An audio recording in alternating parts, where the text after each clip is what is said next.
Hello guys, gawa po tayo ng beef Wellington. Ito po yung ating beef tenderloin fillet. Ginrill ko na.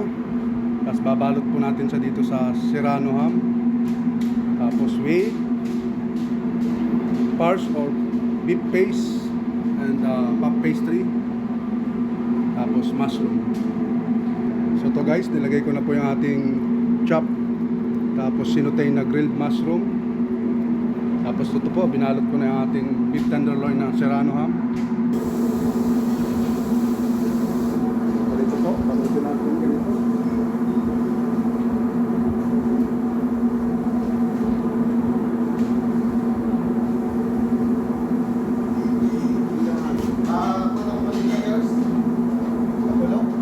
So ganyan lang guys, tapos tupi lang natin po itong gilid.